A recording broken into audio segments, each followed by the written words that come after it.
Salut à tous, on se retrouve pour l'épisode 3149 du Zap Image. On commence aujourd'hui en ce samedi 14 décembre avec des anniversaires.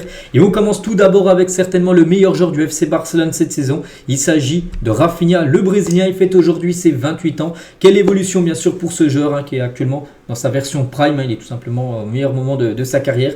Bon anniversaire à Rafinha. Également d'autres anniversaires aujourd'hui comme Francisco Conceição, le joueur portugais de l'équipe de la Juventus Turin. Il fête aujourd'hui ses 22 ans. Ou Luis Enrique, le Brésilien de l'Olympique de Marseille, fête aujourd'hui ses 23 ans. On continue, on va parler maintenant de ce qui s'est passé hier et on commence tout d'abord en Ligue 1, match avancé entre Toulouse et l'AS Saint-Etienne et c'est le TFC qui s'est imposé 2-1 pour ce dernier match de Ligue 1 pour eux sur cette année 2024. Pourtant Saint-Etienne menait 1-0 mais 2 minutes après égalisation avant que Aboukal en toute fin de rencontre à la 85e minute de la partie que le Marocain bien sûr mette le but de 1 et du coup donne les 3 points à cette équipe de Toulouse. Donc voici les statistiques de la partie. Donc Saint-Etienne, c'est l'équipe qui a eu plutôt la possession de balle avec 62%.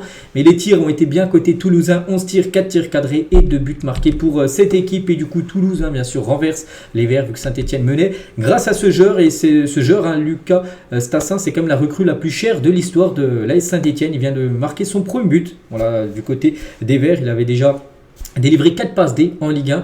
Donc ce joueur belge attaquant a été acheté 10 millions d'euros l'été dernier. Donc il a enfin été décisif en tant que buteur du côté des Verts. Mais ça n'a pas suffi vu que 2 minutes après, Toulouse a égalisé et a même gagné le match en fin de rencontre grâce à cet homme, l'international marocain Zakaria Aboukal, décisif 7 fois depuis le début de saison. 5 buts et 2 passes D. Il revient un peu bien après sa grosse blessure qu'il a eue. Donc on sait que c'est un très bon footballeur. Et du coup Toulouse avec cette victoire, c'est une équipe bien sûr qui vise le maintien comme d'hab quand ils sont en Ligue 1. Mais voilà, ils sont bien partis pour se maintenir. S'ils continuent comme ça sur leurs 7 derniers matchs de Ligue 1, ils ont gagné quand même 5 fois. C'est très bien. 8e de Ligue 1, capable de rester dans le top 10 jusqu'à la fin de saison. C'est ce qu'on espère, on peut dire, pour eux. Et côté Saint-Etienne, donc c'est l'inverse. Saint-Etienne actuellement, il pourrait être relégable avant-dernier. Il reste seulement Montpellier qui pourrait être derrière eux. En cas de victoire du Havre face à Strasbourg ce week-end, ils seront avant-dernier pour clôturer cette année 2024. Les Verts.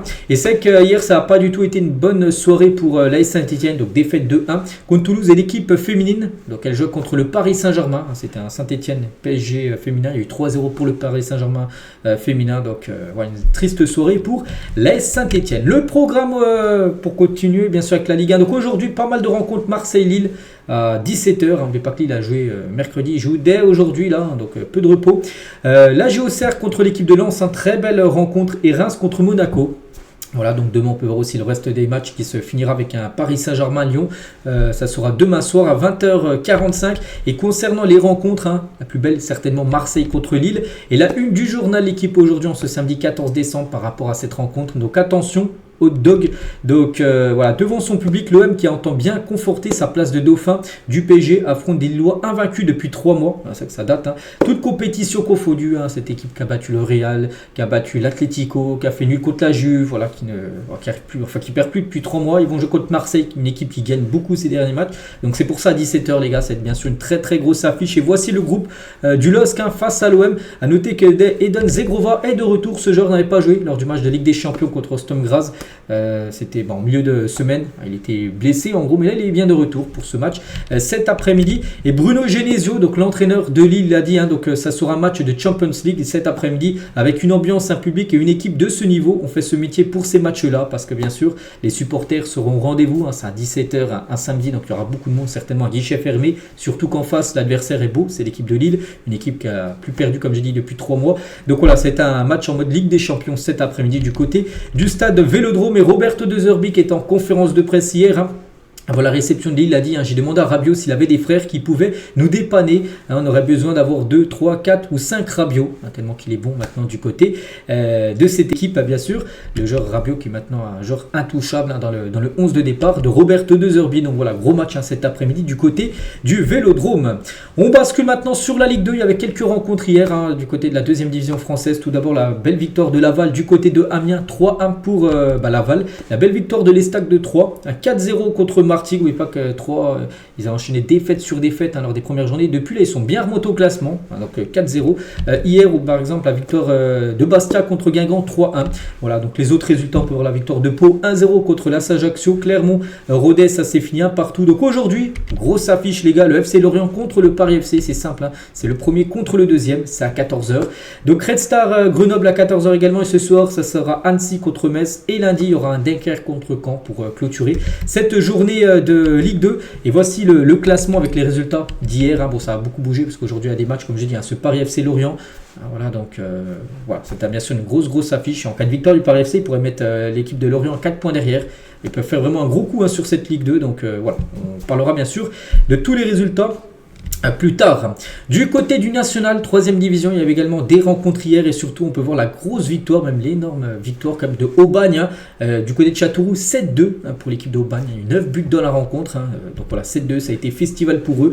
Donc voilà, félicitations à cette équipe. À noter que Valenciennes, ils sont donc Le Mans Valenciennes, il y a eu 2-1.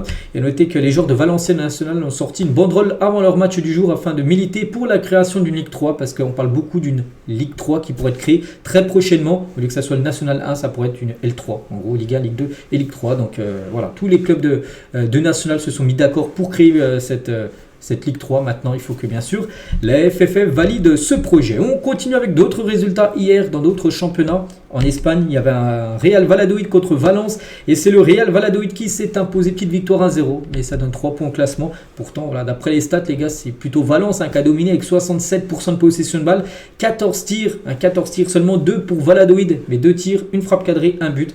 Un Valence, les gars, c'est 14 tirs, bon, 2 tirs cadrés, mais pas de but marqué. Donc voilà, Valladolid, les gars, hold up. Mais victoire très importante, le programme aujourd'hui. Donc ce soir, un derby, Rayo Vallecano, c'est dans la banlieue de Madrid. Hein. Madrid, la ville de Madrid, et c'est peut-être à 2-3 km en gros. Voilà. Donc ce soir, c'est un court déplacement pour le Real. Donc Gérone, hein, se déplace à Majorque, Séville, hein, contre le Celta. Par rapport au Barça, ils joueront demain à domicile contre l'équipe de Leganés. Du côté de l'Italie, donc hier il y avait Empoli contre le Torino, et c'est le Torino qui s'est imposé 1-0, petite victoire aussi, mais ça donne 3 points. Adams a été l'unique buteur de la rencontre, hein, donc c'est lui qui a reçu en plus le prix du meilleur joueur de cette rencontre. Aujourd'hui au programme, l'Atalanta Bergame contre Cagliari, Naples contre Udinese et la Juventus Turin contre Venise ce soir à 20h45. Du côté de l'Allemagne, il y avait également un match hier, Fribourg contre Wolfsburg, et c'est Fribourg qui s'est imposé 3-2. Lors de cette rencontre, toujours beaucoup de tirs en Allemagne, plus de 18 pour Fribourg, 20 tirs pour Wolfsburg. C'est vrai que si on compare avec les autres championnats, c'est vrai qu'il y a souvent beaucoup de buts, beaucoup d'occasions, beaucoup de tirs, tout ça. La preuve, encore 5 buts inscrits du côté de ce match en Allemagne. Aujourd'hui au programme, Leverkusen se déplace à Augsbourg, le Bayern Munich se déplace à Mayence. Donc concernant Dortmund par exemple, ou même l'Herbe Leipzig, parce que je ne les vois pas, ils joueront tous bien sûr demain dimanche. Du côté de la Première Ligue, il y a aussi une grosse journée football avec Arsenal Everton à 16h. Liverpool, leader, reçoit l'équipe de Fulham. Il y aura Newcastle Leicester, Wolverhampton Ipswich et Nottingham Forest contre Aston Villa à 18h30 pour clôturer ces rencontres. Donc à noter que demain il y aura le derby entre Manchester City et Manchester United. Ça sera demain. Il y a Chelsea également qui joue demain dimanche. Voilà, bref, ce qu'il y avait à dire sur les matchs d'hier, les matchs aussi d'aujourd'hui. On continue maintenant avec d'autres infos bien sûr. Et on revient il y a 2 ans jour pour jour en arrière. C'était un 14 décembre 2022 et l'équipe de France réalisait la performance exceptionnelle de se qualifier pour une 2e finale de Coupe du Monde consécutive. Une victoire 2-0 face au Maroc. C'était il y a 2 ans en gros. Les Lions de l'Atlas voyaient leur parcours historique et héroïque prendre fin ce soir-là. Donc but de Théo Hernandez et de Randal Colomoni en demi-finale. Voilà, donc du coup l'équipe de France allez jouer contre l'Argentine, c'est le 18, donc dans 4 jours, c'était la finale.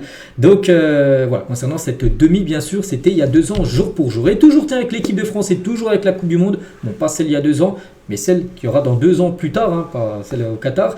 Et les Bleus dans le groupe de l'Ukraine et de la République tchèque en qualification, parce que hier c'était le tirage au sort des poules pour se qualifier pour la future Coupe du Monde. En gros, on ne sait pas encore où sera l'équipe de France, parce que les Bleus dans le groupe D, s'ils battent la Croatie en Ligue des Nations, parce qu'oubliez pas qu'il y a un quart de finale de Ligue des Nations, la France contre la Croatie, match aller, match retour. Le match retour sera en France, vu que la France avait terminé première de son groupe en Ligue des Nations devant l'Italie. Donc en gros, si la France élimine la Croatie, la France sera dans le groupe D avec l'Ukraine, Islande, Azerbaïdjan, avec 3 équipes. Et si la France se fait éliminer par la Croatie, ils seront dans le groupe L avec la République tchèque, le Monténégro, les îles Féroé et Gibraltar. Donc on se dit oui, peut-être vaut mieux peut-être même perdre contre la Croatie, parce que le groupe L est plus à la portée bien sûr des Bleus.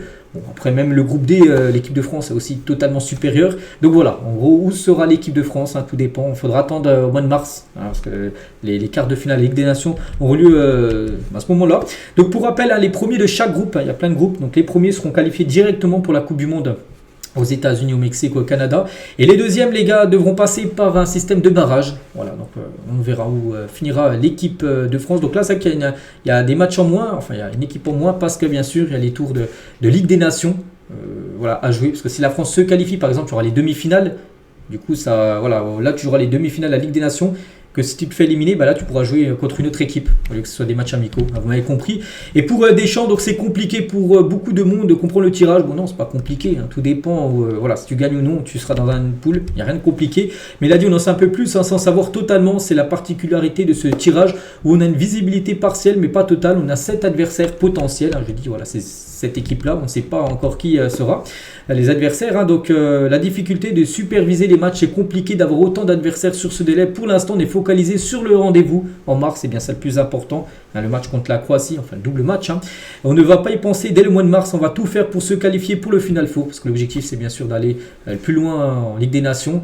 Et voilà, donc si tu vas plus loin, donc tu finiras dans le groupe bien sûr de l'Ukraine, l'Islande et l'Azerbaïdjan. Mais si par exemple la France n'a pas contre la Croatie, il jouerait contre les îles Féroé. À noter que c'est ça le stade des îles Féroé, c'est un tout petit stade. Bon, on verra, hein, parce que pour l'instant on ne sait pas. Et n'oubliez pas, donc il y a plein de groupes, hein, donc 16 équipes européennes seront mondiales. Avant il y avait 12 équipes européennes, donc là on passe à 16 parce qu'il y a plus d'équipes qualifiées, hein, pour la future Coupe du Monde. Donc les 12 premiers de chaque groupe seront qualifiés, 4 équipes après issues des barrages réunissant tous les deuxièmes, les 4 équipes les mieux classées en Ligue des Nations. Voilà, après ce sera un petit système de barrage en gros pour donner les 4 derniers tickets. Et voici tous les groupes du groupe A jusqu'au groupe L.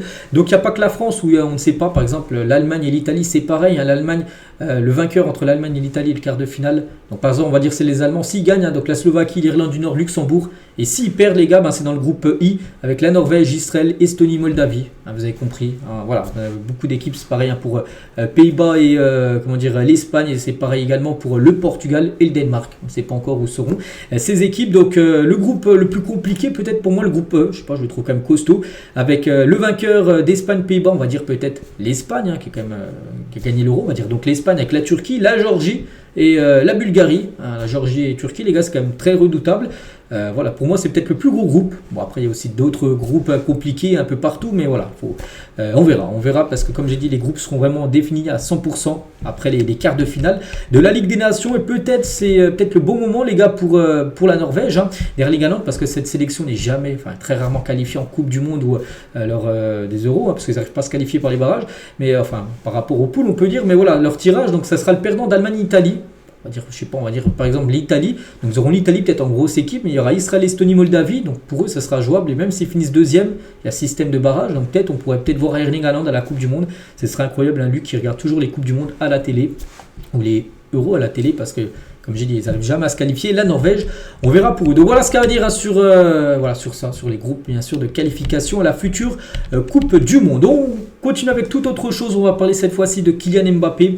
Et Mbappé a remporté pour la 4e fois de sa carrière le trophée de France Football de meilleur joueur français de la saison 2023-2024, la saison dernière. Donc sa réaction, il faut être juste, hein, William Saliba l'aurait aussi mérité, parce que le classement est fini 5 points devant Saliba. Donc Mbappé 56 points, Saliba 51. Et après un creux avec Mike Maignan 24, Camavinga 17, Tchouaméni 16 ou même Griezmann et Les Milou 15 points. Donc il n'est qu'à une longueur d'égaler Thierry Henry qui a remporté le trophée 5 fois, le trophée du meilleur joueur français d'une saison. Donc déjà on félicite bien sûr Kylian Mbappé voilà, par rapport à ce nouveau trophée. Et comme j'ai dit, hein, voilà, il dit que Saliba l'aurait mérité aussi, parce que voilà, Saliba est juste derrière, et Saliba fait aussi une saison incroyable, hein. Et quelques votes, parce qu'en gros c'est des joueurs français ou ex-joueurs français qui ont pu voter. Par exemple le vote de Blaise Matuidi pour le trophée du meilleur joueur, il a mis Saliba en 1, Kylian Mbappé en 2 et Mike Maignan en 3. Donc en gros plus tu es placé haut, plus tu as des points. Peut-être en première position tu avais peut-être 5 points, en deuxième tu avais peut-être 3 points et en troisième tu avais peut-être 1 point. C'était peut-être ce système là. Donc voilà, Saliba là,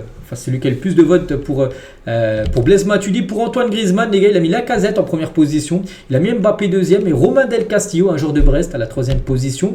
Pour Samir Nasri, il a mis Saliba premier, Mbappé deuxième, Tchouaméni troisième. Pour Yoann Gourcuff, hein, Donc lui, il n'a pas donné moindre point à Kylian Mbappé. Il a mis Griezmann en 1, Mike Maignan en 2 et Warren Zaïre en 3. Comme j'ai dit, c'est des ex-joueurs de l'équipe de France qui ont pu voter, ou des joueurs actuels. Donc Gourcuff a déjà joué en équipe de France, donc il a pu voter. Donc Kanté, les gars, n'a pas donné également le moindre point à Kylian Mbappé. Il a mis Saliba en 1, Jules Koundé en 2 et Eduardo Camavinga en 3. Karim Benzema également, hein, aucun point pour Kylian Mbappé. Camavinga en 1, Barcola en 2 et Saliba en 3. Et on parle beaucoup, hein, d'après l'équipe, que Benzema voue une profonde inimitié à Kylian Mbappé. Donc en gros, c'est l'inverse d'amitié. Donc si t'es pas ami, ça veut dire que t'es pas ami en gros. Les deux s'entendraient pas trop, hein, entre Benzema et Kylian Mbappé. La preuve, hein, parce qu'il a pu donner au moins le mettre troisième ou deuxième, voire peut-être premier. Il n'a même pas mis Kylian Mbappé dans son top 3. Et Karim Benzema, donc voilà concernant les deux. Et même Jean-Pierre Papin, les gars, n'a donné aucun vote à Mbappé. Donc Zaïre Emery, Michael Olise, Pierre Lesmelou. Bon, après vous dites, mais comment Mbappé a pu être premier alors qu'il y en a plein qui ne l'ont pas mis. Après, il y a plein d'autres joueurs, hein, qui ont voté, bien sûr. La plupart des autres joueurs ont mis Mbappé en numéro 1. C'est pour ça qu'il a été... élu, on va dire, hein. Et concernant Lilian Thuram, avec ce joueur également l'équipe de France, il n'a pas du tout voté pour son fils. Il aurait pu donner des points à Marcus, hein, son fils, hein. Il a mis Kylian Mbappé lui en 1, William Saliba en 2 et Aurélien Tchouameni en 3e position. Il a été peut-être plutôt juste, hein, au vu des performances de son fils en équipe de France. Bon, du côté de l'Inter, on sait que ça va un petit peu mieux. Donc voilà ce qu'elle va dire, hein, sur ce trophée du meilleur joueur français de l'année. Concernant les filles, hein, c'est Marie-Antoinette Katoto, l'attaquante du Paris Saint-Germain, qui a reçu le prix pour les filles. Bref, on continue. Tiens, on va parler cette fois-ci du Real Madrid. Et voici le groupe du Real pour le court déplacement ce soir au Rayo Vallecano. Coup d'envoi 21h. À noter déjà le retour de Camavinga. On peut le voir en dessous de Bellingham et au-dessus de Valverde. Camavinga qui était blessé depuis 3 semaines. Retour pour lui. Et notez le forfait d'Mbappé. Mbappé s'est blessé lors du dernier match contre l'Atalanta. On sait qu'il a à peu près 10 jours. Donc maintenant, il reste à peu près 7 jours à peu près. Donc il n'est pas présent. Bien sûr, Kylian pour cette rencontre. Mais Mbappé ira au Qatar. On se dit que c'est quoi au Qatar? C'est que mercredi, il y a la finale de l'Intercontinental Cup.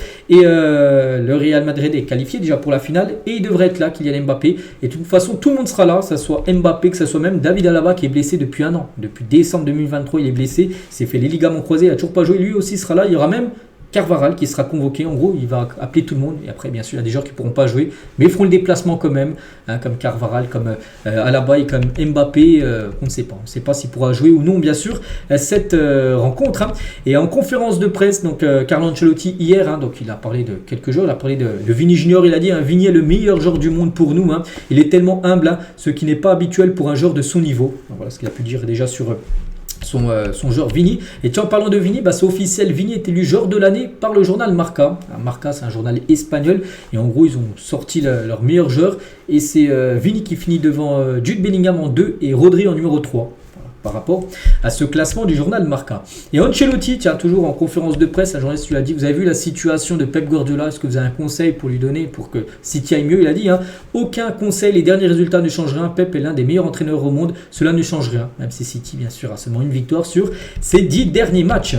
Et toujours, tiens, du côté du Real Madrid, donc hier c'était le traditionnel repas, oui c'est un repas de fête de Noël, on peut dire. Donc il y avait les joueurs de l'équipe première du Real Madrid, il y avait les joueuses, hein, de l'équipe première, il y avait également l'équipe de basket du Real Madrid qui était présent, hein, on peut voir des personnes grandes, donc voilà, il y avait tout le monde sauf sauf Kylian Mbappé qui n'était pas là parce qu'il était fiévreux, il avait la fièvre, Kylian Mbappé, donc il n'était pas présent pour ce repas. Et toujours avec Kylian Mbappé, Fernando Morientes, ancien footballeur, hein, du côté du Real. Donc pour la défense de Kylian, il a dit, il est déjà 12 buts inscrits.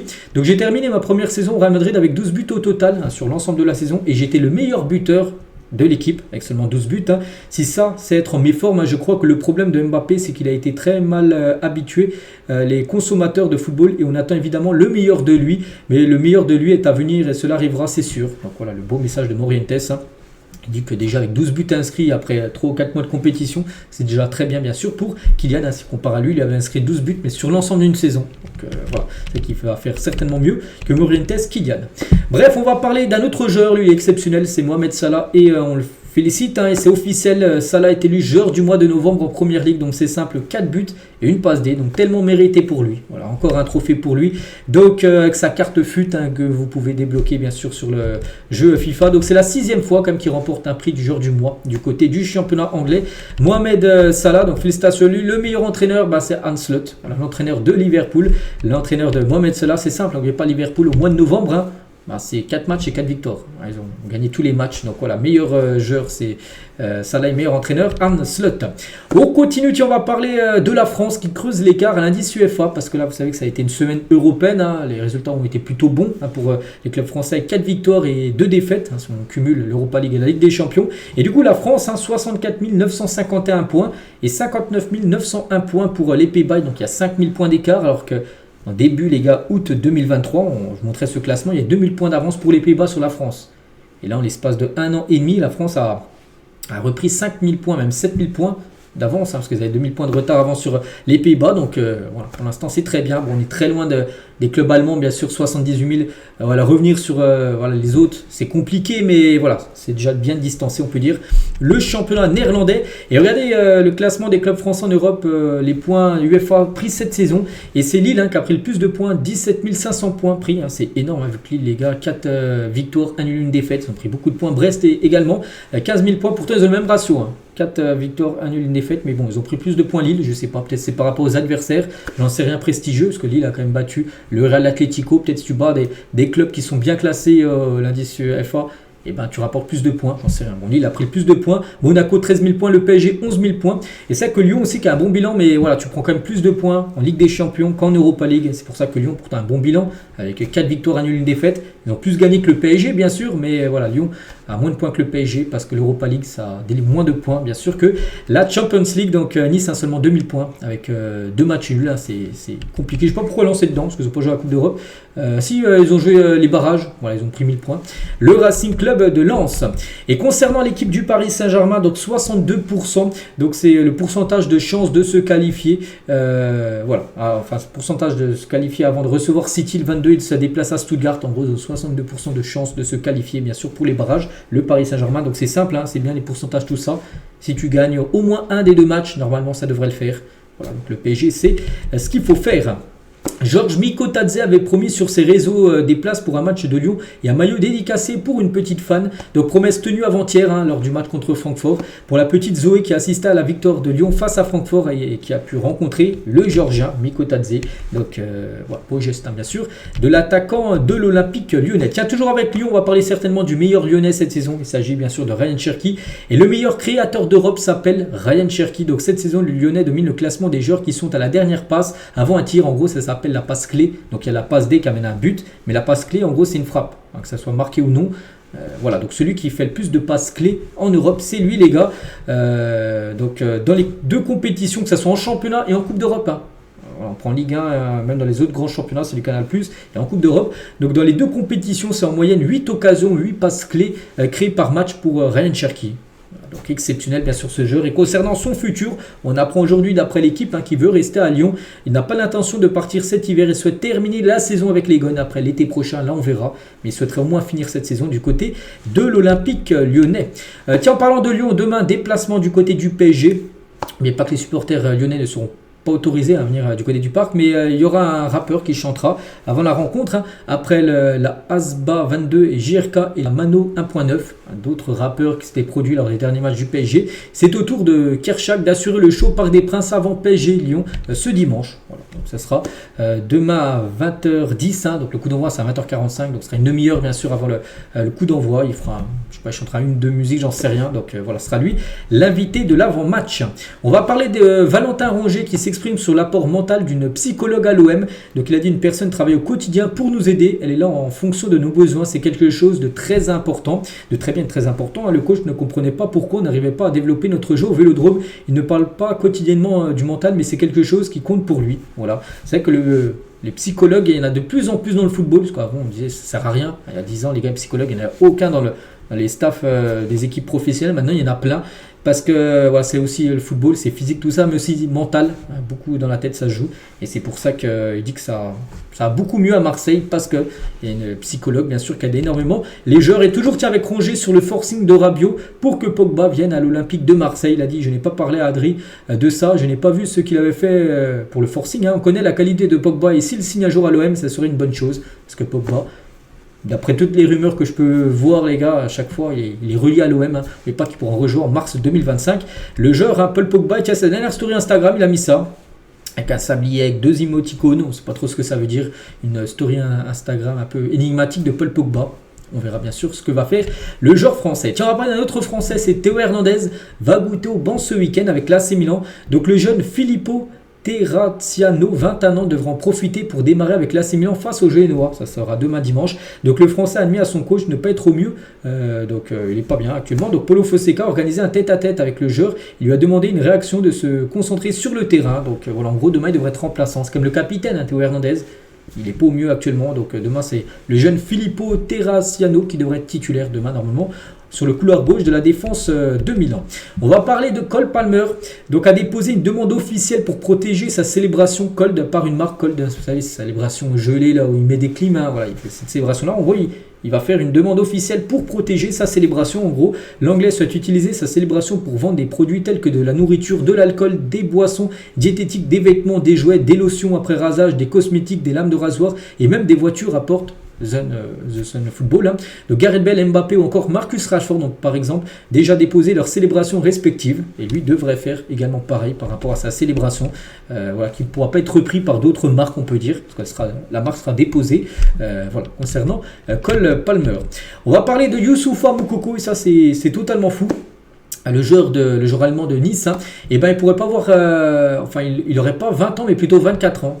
On se dit qu'est-ce que c'est. Donc Joseph Moukoko, celui qui a été considéré comme son père, a révélé que Youssoufa n'était finalement pas son fils biologique. Donc d'après Bild, hein, c'est un journal un peu comme l'équipe en France. Donc Bild, c'est le journal sportif le plus suivi en Allemagne. Et donc il dit qu'il aurait rajouté que le joueur était né le 19 juillet 2000 et non pas le 20 novembre 2004 où c'est... Partout où il est né, voilà, le 20 novembre 2004, non, il serait né plutôt le 19 juillet 2000, donc il aurait 4 ans de plus, hein, donc en gros il aurait 24 ans au lieu de 20 ans. Son faux certificat de naissance aurait été obtenu au Cameroun, voilà, concernant l'attaquant. Moukoko, que je parle en plus depuis longtemps, depuis mes premiers édits, je me souviens, je parlais peut-être dans mon 5 ou 6e édit, je parlais de ce joueur, et voilà, donc j'ai suivi pratiquement toute sa carrière. Et en gros, il aurait 24 ans au lieu de 20 ans. Donc voilà. Bon, on ne sait pas, en gros, on sait pas encore quel âge il a. Donc voilà, ce qui est sorti aujourd'hui d'après la presse allemande. On va parler cette fois-ci de Pep Guardiola estime l'absence de Rodri comme le facteur expliquant la méforme de Manchester City. Il a dit, hein, le seul problème c'est Rodri. On le savait depuis le début. On joue cette saison sans le ballon d'or avant de regretter les absences récurrentes dans son effectif. Il a dit, aucune équipe ne peut jouer sans défenseurs centraux, sans le ballon d'or. Et le meilleur joueur de la saison dernière en Angleterre, hein, donc Phil Foden, hein, qui n'a pas pu jouer que 4 ou 5 matchs à son meilleur niveau cette saison. C'est que Phil Foden aussi, on peut parler de ce joueur, les gars, c'est fantôme, hein. La saison dernière est le meilleur joueur, hein, de la saison de Première Ligue, exceptionnel à cette saison, les gars, c'est une catastrophe. Tous les matchs qu'il joue, il est pas du tout dedans, et sinon des fois il est même remplaçant, donc on ne comprend pas ce qui se passe, hein, du côté de City. Tout ça font en plus il n'y a pas Rodri, tout ça font la méforme, hein, de cette équipe. Officiel Papcho est le nouveau sélectionneur du Sénégal. Il succède à Aliou Cissé. On en a parlé il y a quelques semaines. Aliou Cissé n'était pas reconduit, hein, enfin son contrat n'était pas prolongé. Et du coup, une nouvelle ère du côté du Sénégal. Papcho devient le sélectionneur de cette équipe. Bonne chance à lui. Neval Mopai, donc sur l'ouverture de sa chaîne Twitch, hein, c'est l'attaquant de l'OM, il a dit, hein, j'aime bien jouer aux jeux vidéo avec mes potes et Twitch est une plateforme que je regarde beaucoup pendant mon temps libre. J'aime discuter avec les gens et jouer en même temps. On me pose des questions, c'est bon enfant, ça me plaît. Pour l'anecdote, hein, je voulais jouer streamer un peu lundi soir, mais j'étais fatigué, on est rentré tard de Saint-Etienne, parce qu'on n'oublie pas que dimanche dernier, il y a eu Saint-Etienne-Marseille, et le lendemain, donc le lundi, il voulait jouer je sais pas un jeu, hein, sur Twitch, hein, mais le lendemain, l'entraînement, quand il est arrivé le mardi matin, 2 ou 3 coéquipiers de son équipe de Marseille ont dit, et alors hier on t'attendait, mais bon il était fatigué, il n'a pas pu jouer en gros le lundi soir, mais voilà, il est souvent sur Twitch, hein, c'est vrai qu'il a une chaîne Mopai, on peut le suivre, hein, sur Twitch. Donc voilà ce qu'elle va dire, hein. Le joueur de l'OM, hein, qu'on verra certainement titulaire cet après-midi contre Lille. Jérémy Ménez, c'était une dinguerie d'après son ancien entraîneur Eric Elie qui a aussi coaché Barcola à Lyon, hein. Il a dit tu lui faisais des 1 contre 1 à l'entraînement, ça ne l'intéressait pas, c'était trop facile. En gros tu lui mettais 2 défenseurs, il les fracassait 2 contre 1 et lui tout seul arrivait à dribbler les 2 défenseurs, hein, par rapport à Barcola parce qu'il a coaché aussi Barcola à Lyon, hein, c'est Eric Elie. Donc il a dit, hein, donc Bradley avait des grosses qualités, mais besoin de travailler. Jérémy savait tout faire. Voilà, Jérémy Ménez qui a joué dans beaucoup de clubs. Il a joué à l'AC Milan, il a joué à Sochaux, on peut le voir là en jaune, même si on voit pas sa tête, c'est bien Ménez, où il a par exemple joué au PSG à l'époque. Donc actuellement il a pris sa retraite. Donc demain il sera consultant sur DAZN, hein, pour le match entre le Paris Saint-Germain et Lyon.